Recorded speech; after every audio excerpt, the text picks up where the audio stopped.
잠언 14장. 지혜로운 여인은 자기 집을 세우되 미련한 여인은 자기 손으로 그것을 허느니라.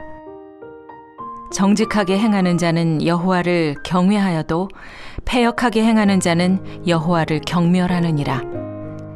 미련한 자는 교만하여 입으로 매를 자청하고 지혜로운 자의 입술은 자기를 보전하느니라.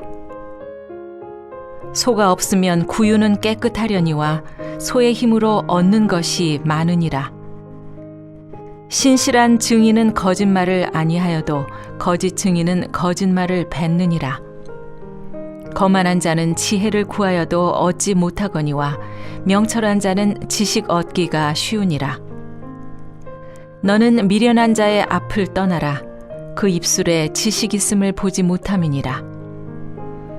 슬기로운 자의 지혜는 자기의 길을 아는 것이라도 미련한 자의 어리석음은 속이는 것이니라. 미련한 자는 죄를 심상히 여겨도 정직한 자 중에는 은혜가 있느니라. 마음의 고통은 자기가 알고 마음의 즐거움은 타인이 참여하지 못하느니라. 악한 자의 집은 망하겠고 정직한 자의 장막은 흥하리라. 어떤 길은 사람이 보기에 바르나 필경은 사망의 길이니라. 웃을 때에도 마음에 슬픔이 있고 즐거움의 끝에도 근심이 있느니라.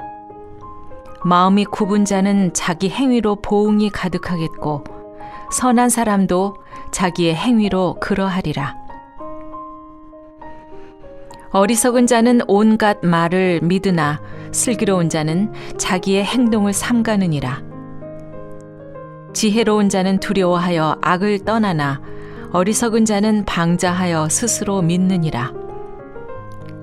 노하기를 속히 하는 자는 어리석은 일을 행하고 악한 계교를 꾀하는 자는 미움을 받느니라.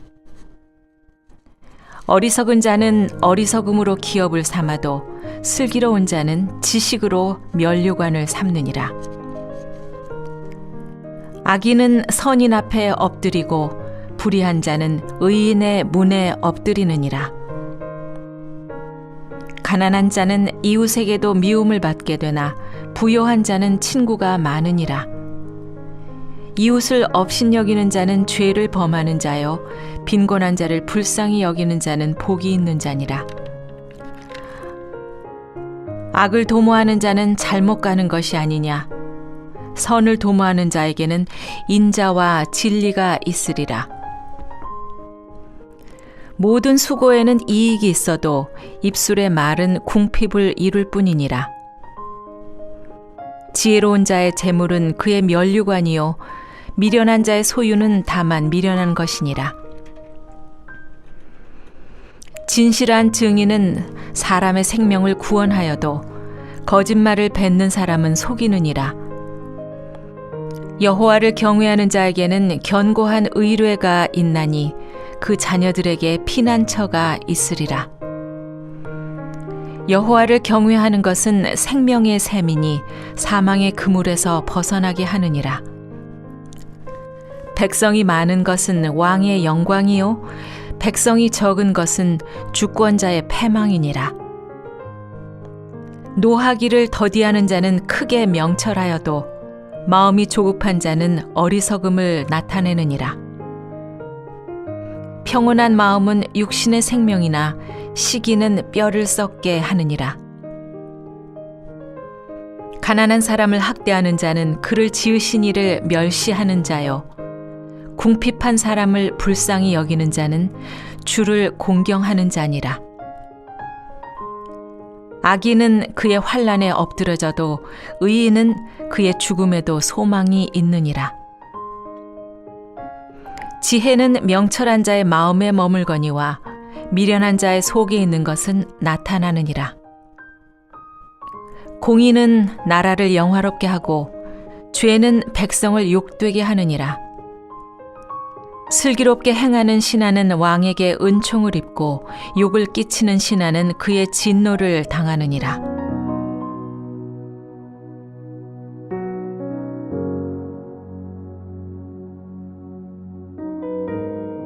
할렐루야. 자, 사랑하는 물레동교회 성도 여러분, 이 하루도 믿음으로 승리하는 복된 하루 되시기를 주님의 이름으로 축복합니다. 잠언 13장에서는 의인과 악인의 지혜가 당대에 보응받을 것에 대해서 말씀하였고요.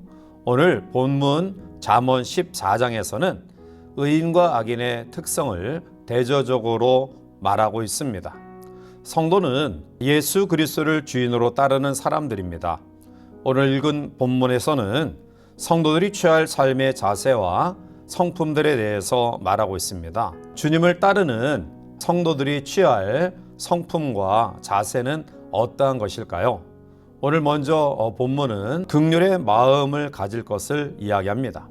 21절에 이웃을 없인 여기는 자는 죄를 범하는 자요 빈곤한 자를 불쌍히 여긴 자는 복이 있는 자니라 라고 말씀했습니다. 마태복음 5장 7절에서도 긍휼히 여기는 자는 복이 있나니 그들이 긍휼히 여김을 받을 것이며 라고 말합니다.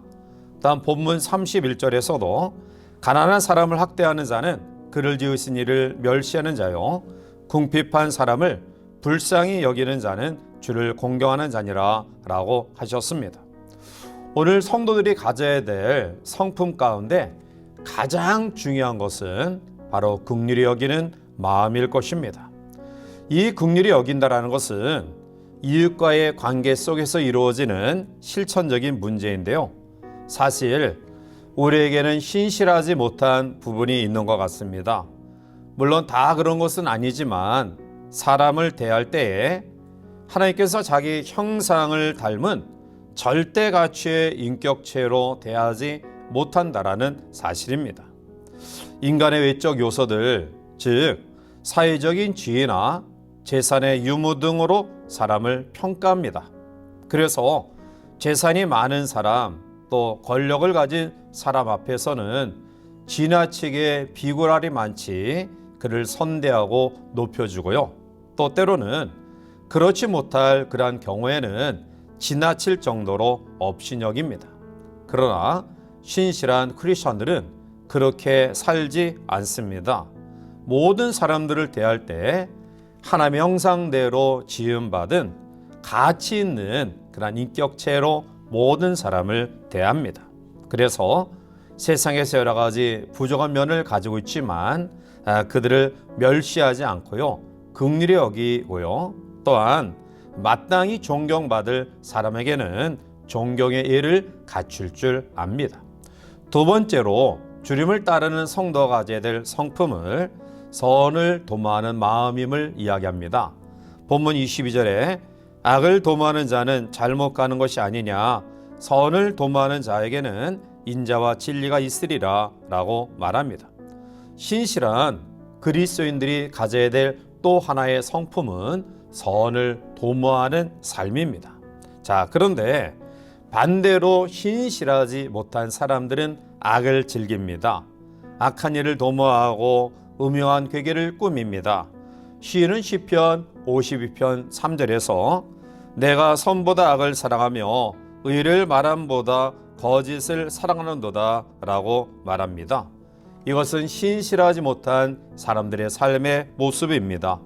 그들은 선보다 악을 사랑하고요. 의를 말함보다 거짓을 사랑한다라고 이야기합니다. 그들은 모여서 악한 음모를 꾸미고요.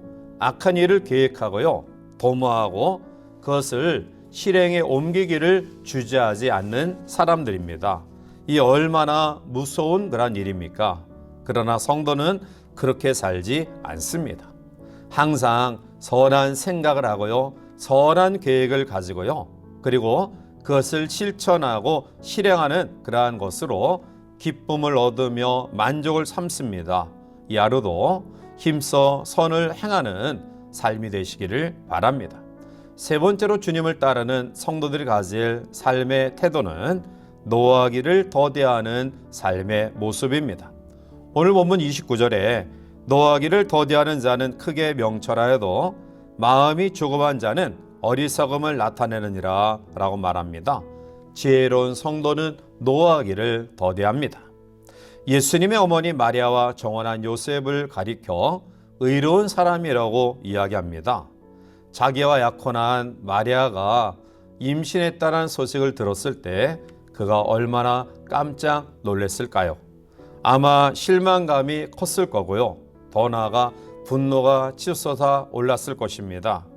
아마 그의 마음속에 이 모든 것들을 드러내어서 그를 정죄하고 싶은 마음이 있었을 것입니다. 그런데 오늘 요셉은 마태복음 1장 19절에 보면 그의 남편 요셉은 의로운 사람이라 그를 드러내지 아니하고 가만히 끊고 자요 라고 말합니다. 요셉은 참으로 지혜로운 사람입니다. 그는 노하기를 더디하는 온유한 성품을 가진 사람입니다. 오늘 우리들이 정말로 회복해야 될 성도의 참다운 성품인 줄 압니다. 따라서 이 하루를 출발하는 사랑하는 성도들 마음속에 우리는 예수님을 따르는 제자로서 주님의 마음을 품고 또 주님의 생각을 가지고 또 주님의 삶의 모습을 아름답게 우리의 삶에 실천하여서 그리스도의 향기를 바라는 복된 성도의 삶이 되시기를 주님의 이름으로 간절히 축원해 드립니다. 함께 기도하시겠습니다. 사랑의 하나님, 은혜를 감사합니다. 어느덧 혼돈과 또 어려움의 시간들을 거쳐 11월 마지막 날을 맞이해서 하나님 앞에 우리가 어떠한 마음과 성품을 가지고 또 이 하루를 살아가며 모든 사람을 대할 것인가를 말씀 가운데 깨닫게 하시니 주여 진심으로 감사합니다. 우리의 주어진 삶에 예수님의 마음, 예수님의 생각, 예수님의 삶을 우리의 삶 가운데 본받아 그리스도의 아름다운 향기를 바라는 복된 성도를 내게 인도하여 주시옵소서. 예수님의 이름으로 감사하며 간절히 기도하옵나이다. 아멘.